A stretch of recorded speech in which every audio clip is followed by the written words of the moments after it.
Hello friends, आज हम बात करेंगे वैल्व की। अगर किसी को बीमारी है तो वैसे केसेस में सर्जरी का क्या रोल है और सर्जरी कब करनी चाहिए, किस टाइम पे करनी चाहिए, क्या हर पेशेंट को सर्जरी की ज़रूरत है, जल्दी सर्जरी करने से क्या फ़ायदा होगा, लेट सर्जरी करने से क्या होगा, कैसे हम किस मोडालिटी के माध्यम से हम एक्यूरेटली टाइम कर सकते हैं कि ये पेशेंट को भी सर्जरी करने से फ़ायदा होगा, with minimal risk and with minimal complications हम सर्जरी को टाइम कर सके, प्लान आउट कर सके, स्ट्रैटेजाइज कर सके, कितने वैल्व को चेंज करना है, क्या करना है, ये चीज़ें डिसाइड कर सके। इस बारे में आज बात करेंगे क्योंकि वैल्वुलर डिजीज़ के बारे में देखिए, ये बात तो सही है, सब जानते हैं कि वैल्व की बीमारियां दवाओं से ठीक नहीं हो सकती।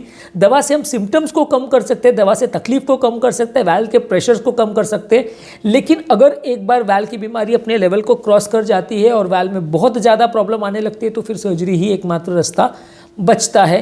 क्योंकि वैसे केस में आपको वैल्व को चेंज करना पड़ता है या वैल्व को सर्जिकल रिपेयर करना पड़ता है। रिपेयर वर्सेस रिप्लेसमेंट अलग टॉपिक है, इस बारे में भी हमने ऑलरेडी सेपरेट वीडियो किया है। सर्जिकल रिप्लेसमेंट में कौन सा टाइप का वैल्व यूज़ होता है, मेटालिक और जो टिश्यू वैल्व है, इस बारे में भी हमने सेपरेट वीडियो किया। ये दोनों ही टॉपिक्स आप मेरे चैनल पर देख सकते हैं, अलग सेपरेट वीडियोज़ है इस पर, उनके डिटेल्स में आज ज़्यादा नहीं जाएंगे। आज बेसिकली कब सर्जरी को टाइम करना चाहिए और किस पेशेंट में सर्जरी ज़रूरत है, किस पेशेंट में हम दवा पर चला सकते हैं, उस टॉपिक को यानी सर्जरी के इंडिकेशंस को ज़्यादा डिस्कस करेंगे। सबसे पहला इशू ये है कि क्या हर वैल्व के पेशेंट को सर्जरी की ज़रूरत है। सबसे पहले तो जानना ये भी ज़रूरी है कि वैल्व की प्रॉब्लम क्या होती है। वैल्व बेसिकली एक पंखुड़ी जैसा स्ट्रक्चर होता है जो हार्ट के अलग अलग जो चेंबर्स हैं उनको सेपरेट आउट करता है ताकि ब्लड एक ही डायरेक्शन में फ्लो करे, ब्लड मिक्सिंग नहीं हो। अगर मान लीजिए एट्रिया से वेंट्रिकल ब्लड जाता है तो वापस वेंट्रिकल से एट्रिया नहीं जाए, या वेंट्रिकल से अगर एओर्टा या पल्मोनरी आर्टरी में ब्लड जा रहा है तो वापस बैक लीक करके ब्लड नहीं आ जाए, तो यूनिडायरेक्शनल फ्लो ब्लड का मेंटेन करता है। एक दरवाजे जैसा स्ट्रक्चर होता है जिसमें वन वे ट्रैफिक ब्लड का जाता है। जहां वैल्व में अगर सिकुड़न हो जाती है तो जाने को स्पेस कम हो जाता है, उसे वैल्व स्टेनोसिस बोलते हैं। जहां वैल्व में लीकेज हो जाती है वहां ब्लड पीछे लीक करने लगता है, उसको वैल्व रिगर्गिटेशन बोलते हैं। ये दोनों स्टेनोसिस और रिगर्गिटेशन क्या होता है इस बारे में भी हमने सेपरेट वीडियोज़ की, आप मेरे चैनल पर देख सकते हैं। अब पहला क्वेश्चन ये है कि क्या सारे पेशेंट्स को सर्जरी की ज़रूरत है। डेफिनेटली अगर वैल्व का प्रॉब्लम किसी को माइल्ड या मॉडरेट लेवल पर है, वैल्व का प्रॉब्लम 3 कैटेगरीज में डिवाइड कर सकते हैं, माइल्ड, मॉडरेट और सीवियर, यानी थोड़ा प्रॉब्लम, उससे ज़्यादा प्रॉब्लम और सबसे ज़्यादा प्रॉब्लम। जो माइल्ड और मॉडरेट कैटेगरी में है पेशेंट्स, उसमें ज़्यादातर अगर सिम्टम्स ज़्यादा नहीं है पेशेंट को तो दवा पर ही चलाने का फ़ायदा है पेशेंट को। वैसे केसेस में सर्जरी का कोई ज़्यादा रोल नहीं है। अगला पेशेंट हमको पूछता है कि इसमें सर्जरी क्यों नहीं करना, अगर मॉडरेट है, कल को सीवियर होने वाला है, अगर हमको पहले से पता चल जाए तो अभी ऑपरेट करा लेते हैं, प्रॉब्लम बढ़ेगी नहीं। पर ये सर्जरी छोटी सर्जरी नहीं है, ये ओपन हार्ट सर्जरी है जिसमें सर्जरी के दौरान भी मृत्यु होने का चांस कई गुना ज़्यादा रहता है।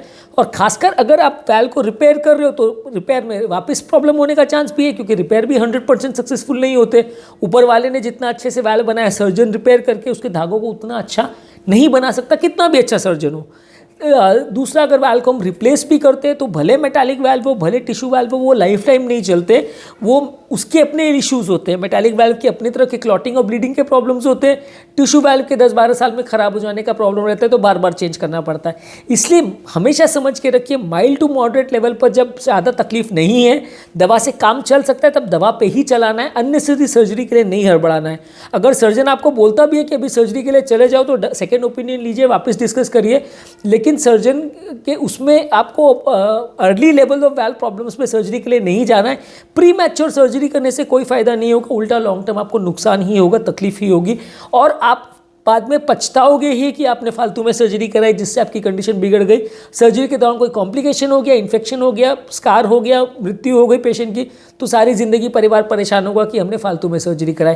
इसलिए सर्जरी तभी करनी चाहिए जब वैल्व का प्रॉब्लम सीवियर कैटेगरी में चला जाए, यानी सबसे ख़राब कैटेगरी में चला जाए, और पेशेंट को इतनी तकलीफ हो कि चलने में सांस फूलने लगे, दवाइयों से ना मैनेज हो, उसके सिम्टम्स बहुत ज़्यादा हों, या rhythm related problem, atrial fibrillation अगर पेशेंट को डेवलप हो जाए तो उस पॉइंट पे पेशेंट को सर्जरी करना चाहिए।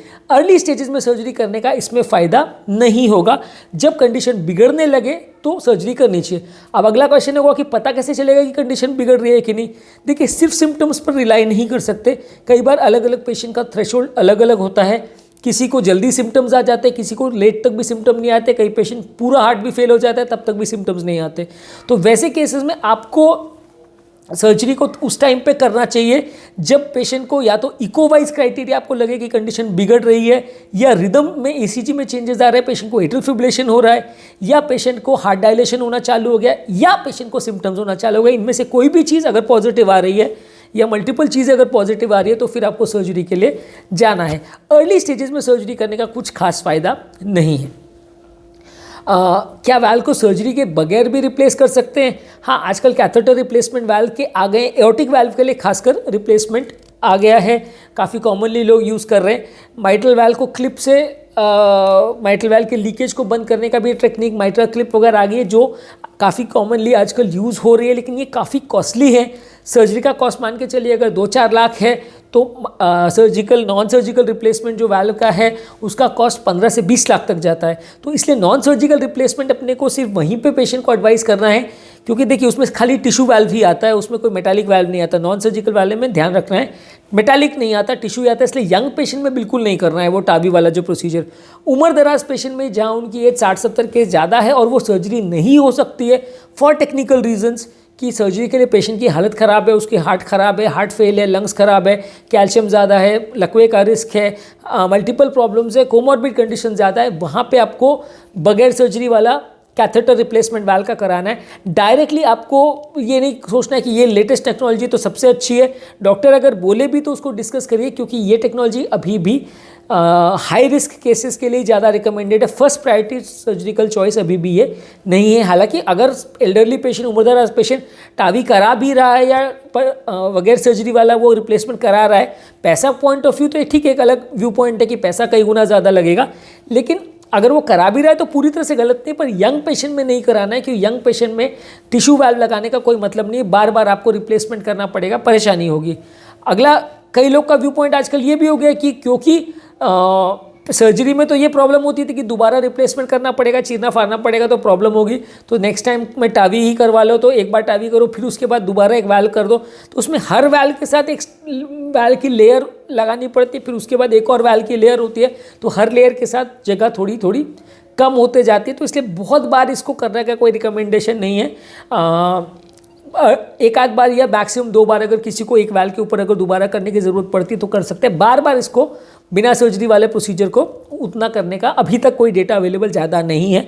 कुछ लोग कर रहे हैं पर उतना डेटा अभी अवेलेबल नहीं है।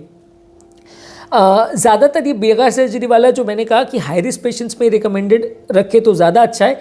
यंग पेशेंट में या लो रिस्क सर्जिकल पेशेंट में अगर सर्जरी का ज़रूरत है तो सर्जरी के लिए ही जाएँ तो ज़्यादा अच्छा है। टिश्यू वाल्व, मेटालिक वाल्व का हमने ऑलरेडी सेपरेट किया है। यंग पेशेंट में आपको मेटालिक वाल्व के लिए जाना है 50 साल की उम्र तक का, और 50 के बियॉन्ड टिश्यू वाल्व के लिए जाना है। यंग पेशेंट में मेटालिक वाल्व इसलिए प्रीफर करना है क्योंकि मेटालिक वाल्व का लाइफ 25-30 साल रहता है, टिश्यू वाल्व का लाइफ 12-13 साल रहता है, इसलिए टिश्यू वाल्व उम्रदराज पेशेंट में करते हैं ताकि बार बार रिप्लेसमेंट अगर यंग पेशेंट में आपको करना पड़ेगा तो हर 10 साल में सर्जरी करनी पड़ेगी। और यंग पेशेंट में टिश्यू वाल्व चलता भी बहुत कम है क्योंकि वो लोग फिजिकली ज़्यादा एक्टिव रहते हैं। जितना ज़्यादा एक्टिव और एनर्जेटिक पर्सन रहेगा, वाल्व कंपेरेटिवली थोड़ा सा जल्दी खराब होगा टिश्यू वाल्व। मेटालिक वाल्व में फ़र्क नहीं पड़ेगा। यंग पेशेंट में मेटालिक वाल्व प्रीफर करने का रीज़न ये है कि यंग पेशेंट को थोड़ा खून पतला करने की जो दवा टिश्यू वाल्व को चालू रहे उसके लिए देते हैं, उसमें ब्लीडिंग रिस्क थोड़ा यंग पेशेंट में कम रहता है। उम्रदराज पेशेंट में वो दवा का रिएक्शन होने का चांस, ब्लीडिंग होने का चांस ज़्यादा रहता है, इसलिए उम्रदराज पेशेंट में अनलेस पेशेंट को एट्रियल फिब्रिलेशन हो, आप टिश्यू वाल्व ही प्रेफर करते हैं। मेटालिक वाल्व उम्रदराज पेशेंट में अवॉइड करते हैं। एट्रियल फिब्रिलेशन में क्यों टिश्यू वाल्व प्रेफर करते हैं, उसका रीज़न क्यों मेटालिक वाल्व प्रेफर करते हैं, क्योंकि एट्रियल फिब्रिलेशन में वैसे भी आपको खून पतला करने की दवा पेशेंट को देनी पड़ेगी, तो वैसे कि इसमें मेटल का लगाओ कि टिश्यू को लगाओ ज़्यादा फायदा नहीं होने वाला, क्योंकि दवा पॉइंट ऑफ व्यू फर्क नहीं पड़ेगा, दवा आपको वैसे भी देनी पड़ेगी पेशेंट को। अर्ली रिपेयर के लिए आपको, अगर सर्जन कभी कभी बोलता है कि वाल्व अभी ख़राब होना चालू हो गया, इस स्टेज में रिपेयर कर लीजिए, तो रिपेयर का भी बहुत ज़्यादा मतलब अर्ली स्टेजेस में भी नहीं है, क्योंकि रिपेयर में भी और रिप्लेसमेंट में खाली एक स्टेप का ही फ़र्क पड़ता है कि आपने वाल्व को चेंज किया या नहीं किया। बाकी रिपेयर में भी उतना ही टाइम लगता है, उतनी ही बड़ी सर्जरी होती है, उतना ही सर्जिकल रिस्क होता है। इसलिए अर्ली स्टेजेस में जब बीमारी है तो आपको दवा पर ही चलाना है। लेटर स्टेजेस में हो तब आपको सर्जिकल रिप्लेसमेंट या जो भी आपका उस समय का कंडीशन है उसके हिसाब से डॉक्टर डिस्कस करके आपको बताएगा। अगला सवाल ये आता है, क्या सर्जरी के बाद कंडीशन डिटोरिएट हो सकती है? हाँ, सर्जरी के बाद कभी कभार पंप फंक्शन डिटोरिएट हो सकता है, क्योंकि सर्जरी में जब वाल्व का टिश्यू apparatus को कट किया जाता है तो काफ़ी स्टडीज़ ने ये शो किया, इनफैक्ट काफ़ी पेशेंट में हमने भी देखा है सर्जरी के बाद पंप फंक्शन थोड़ा सा ड्रॉप होता है। किसी का नॉर्मली अगर पंप फंक्शन 50-55 हो तो सर्जरी के बाद 5-10% का ड्रॉप काफ़ी पेशेंट में हमने देखा है। कॉर्डल apparatus जो है, जो वाल्व को पकड़ के रखता है, वो जब सर्जरी के दौरान कट करते हैं तो थोड़ा सा पंप फंक्शन में डिटोरिएशन होता है। इसलिए कई पेशेंट्स हमें पूछते हैं कि सर्जरी के पहले मेरा पंप फंक्शन 55 था, अभी 45 क्यों हो गया है। तो ऐसा कुछ केसेस में होता है। एग्जैक्ट इसके रीजंस पूरी तरह से नहीं पता है, लेकिन ये काफ़ी केस में होता है, थोड़ा सा डिटोरिएशन हो सकता है। वाल्व्स का इशू जहाँ तक है कि ज़्यादातर यंग एज ग्रुप में मैंने कहा मेटालिक वाल्व, उम्र दराज पेशेंट में टिश्यू वाल्व, एट्रियल फिब्रिलेशन वाले पेशेंट में ज़्यादातर मेटालिक वाल्व यूज़ करते हैं, क्योंकि वो ज़्यादा चलता है। खून पतला करने की दवा एट्रियल फिब्रिलेशन के लिए भी वही चलती है जो मेटालिक वाल्व के लिए होती है। प्रेगनेंसी के लिए लोग पूछते हैं कि प्रेगनेंसी में मेटालिक प्रीफर करें, अगर यंग फीमेल है तो, या टिश्यू करें। बीच में ये कॉन्सेप्ट आया था कि यंग फीमेल में आप टिश्यू वाल्व को प्रीफर करो, क्योंकि प्रेगनेंसी के दौरान खून पतला करने की जो दवा देनी पड़ेगी उसका प्रॉब्लम होगा, बच्चे में विकृति हो सकती है, ब्लीडिंग हो सकता है, तो टिश्यू वाल्व को प्रीफर करो। कुछ लोगों ने किया भी, पर लॉन्ग टर्म उसमें प्रॉब्लम क्या आती है कि वो फीमेल अपनी रिप्रोडक्टिव एज में 20-25 साल की, 35 साल की जाएगी तब टिश्यू वाल्व खराब हो जाएगा, फिर चेंज करो, 45 साल में फिर चेंज करो, 55 साल में फिर चेंज करो। तो ऐसे कई पेशेंट्स हमारे फॉलोअप में आते हैं जिनको 5-10 साल पहले टिश्यू वाल्व लगा दिया था और अभी खराब हो गया 10 साल में, अभी पेशेंट को रिप्लेसमेंट के लिए जाना पड़ रहा है, तो माथापच्ची हो रही है, बार बार टिश्यू वाल्व को रिप्लेसमेंट करने का प्रॉब्लम आ रहा है। तो इसलिए मेरा रिकमेंडेशन ये है, और इनफैक्ट काफ़ी लोग अग्री करेंगे कार्डियोलॉजिस्ट भी, कि अगर फीमेल भले प्रेगनेंसी का भी प्लान कर रही है तो भी उसमें मेटालिक वाल्व ही लगाना समझदारी है, क्योंकि प्रेगनेंसी के दौरान बच्चे को जो रिस्क होने का चांस है वो 2-3% आता है, जिसे फीटल वॉर्फरिन या फीटल कोमेडिन सिंड्रोम बोलते हैं। पर ज़्यादातर केस में आपको मेटालिक वाल्व ही ज़्यादा अच्छा पड़ेगा, क्योंकि एटलीस्ट 25 साल वो चलेगा। टिश्यू वाला वाल्व ज़्यादातर 12-13 साल में ख़राब हो जाता है। ज़्यादातर ये रिपीट सर्जरी जब करनी पड़ती है तो इसके साथ अलग इश्यूज आते हैं, क्योंकि एक बार जब आप छाती को खोलते हैं तो पूरी छाती के जो स्टर्नम है और पूरे एरिया में पूरे फाइब्रस स्ट्रैंड्स बन जाते हैं। तो नेक्स्ट टाइम जब आप सर्जरी को खोलते हैं, छाती को खोलते हैं, तो रिस्क बहुत बढ़ जाता है, क्योंकि डैमेज का रिस्क बहुत ज़्यादा होता है, और उस दौरान सर्जरी के दौरान भी मृत्यु होने का चांस कई गुना बढ़ जाता है। तो इसलिए रिपीट सर्जरी जब भी वाल्व पेशेंट में करनी पड़ती है तो पिछली बार जो सर्जरी हुई है उसके कंपैरिजन में मृत्यु दर काफ़ी ज़्यादा होता है। पहली बार जब सर्जरी करते हैं तो मृत्यु दर 2-3% होता है, सेकेंड टाइम करते हैं तो मृत्यु दर 10-20% तक भी जा सकता है। डिपेंड करता है कि पेशेंट की छाती की हालत कैसी है, अंदर से, बाहर से नहीं, अंदर से की बात कर रहा हूँ। रिपीट सर्जरी के दौरान कई बार वाइटल स्ट्रक्चर्स के भी फट जाने का, डैमेज होने का, सीवियर ब्लीडिंग होने का, ये सब रिस्क भी कई बार रहता है। तो वो चीज़ों को थोड़ा समझ के करने की ज़रूरत है। रिपीट सर्जरी ऐसी चीज़ नहीं है कि जो छाती को आपने खोला फिर 10 साल में चेंज कर दिया, फिर एक बार खोला फिर कर दिया, ऐसा नहीं है। हर बार सर्जरी के साथ रिस्क बढ़ते जाता है। तो बार बार सर्जरी करने में सिर्फ पैसे का ही प्रॉब्लम नहीं है, जान का खतरा भी कई गुना बढ़ जाता है। अगला क्वेश्चन लोग पूछते हैं कि सर्जरी के बाद क्या दवाई लेने की ज़रूरत है। डेफिनेटली सर्जरी के बाद हार्ट को खून पतला करने की दवा भी ज़रूरत है, खासकर अगर मेटालिक वाल्व है तो। टिश्यू वाल्व है तो खून पतला करने की दवा 6 महीने तक चलेगी। ज़्यादातर इस तरह के पेशेंट्स को हार्ट का पंप फंक्शन भी डाउन होता है, तो वैसे केस में आपको पंप फंक्शन सुधारने वाली जो हार्ट फेलियर की मेडिसिन है उसका सेपरेट वीडियो आप मेरे चैनल पे देख सकते हैं। वही 4-5 मेडिसिन जो है वो सर्जिकल पेशेंट्स में भी अगर हार्ट फेलियर है तो चलेगी। एट्रियल फिब्रिलेशन है तो उसकी दवा चलेगी, खून पतला करने की दवा है तो वो चलेगी, एट्रियल फिब्रिलेशन में गति ज़्यादा है तो उसकी दवा चलेगी। साथ में अगर कोई कोमॉर्बिड कंडीशन है, बीपी, शुगर, कोलेस्ट्रॉल वगैरह, तो उसकी दवा भी चलेगी। कई लोग हमसे पूछते हैं डाइट का क्या इसमें इशू रहेगा। पोस्ट वाल्व वाले पेशेंट में आपको डाइट का ऐसा कोई इशू नहीं है। डाइट का आपको तेल की, नमक, शुगर, कोलेस्ट्रॉल वाला जो रेस्ट्रिक्शन डायबिटीज़, हाइपरटेंशन या हार्ट अटैक पेशेंट में होता है वो आपको इसमें नहीं प्रॉब्लम आएगी। इसमें आपको ज़्यादा कैल्शियम और प्रोटीन वाली चीज़ें ज़्यादा लेनी है और हरी साग सब्जी का रेस्ट्रिक्शन रखना है, यानी कोई भी फूड स्टफ जिसमें विटामिन के है उसका ध्यान रखना है। वो आपको बहुत ज़्यादा नहीं खाना है, मैनेज करके खाना है। बिल्कुल बंद कर दे वैसा भी नहीं कह रहा हूँ, कुछ डॉक्टर्स तो बोलते हैं पूरा बंद कर दो, पर बिल्कुल बंद करे वैसा मैं नहीं रिकमेंड करता। मैं कहता हूँ कि महीने में 3 से 5 बार आप उसको लो और फिक्स मात्रा में लो। आपको पता होना चाहिए कि कौन कौन से फूड स्टफ में विटामिन के है और कितना है, उस हिसाब से कैलकुलेट करके लो। आप सारी साग सब्जी बंद कर दोगे तो न्यूट्रिशनल डेफिशिएंसी होना चालू हो जाएगी। इसलिए खाने पीने में इसमें कोई क्लियर कट ऐसा वो नहीं है।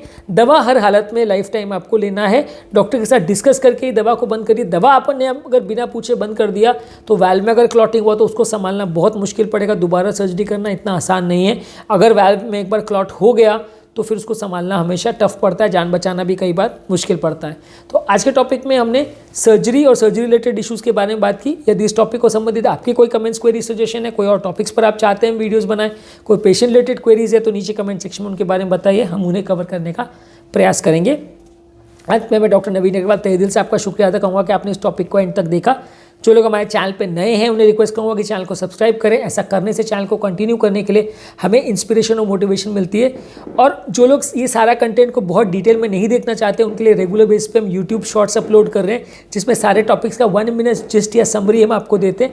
आप उसको रेफ़र कर सकते हैं, उसे देख सकते हैं। और उसमें ज़्यादातर आपको ये कंटेंट को ढूंढने के लिए भी हमारे चैनल पे बहुत सारे प्लेलिस्ट बने। स्पेसिफिक प्लेलिस्ट पर जाइए कि आपकी जो बीमारी है उसके हिसाब से प्लेलिस्ट को देखिए, और उसमें जो आपके लिए रेलेवेंट वीडियोज़ हैं उनको आप देख सकते हैं। तो आपको ज़्यादा ढूंढना नहीं पड़ेगा और ज़्यादा इररिलेवेंट टॉपिक्स को नहीं देखना पड़ेगा, ज़्यादा इंपॉर्टेंट और रेलेवेंट टॉपिक्स आपको वैसे मिल जाएंगे।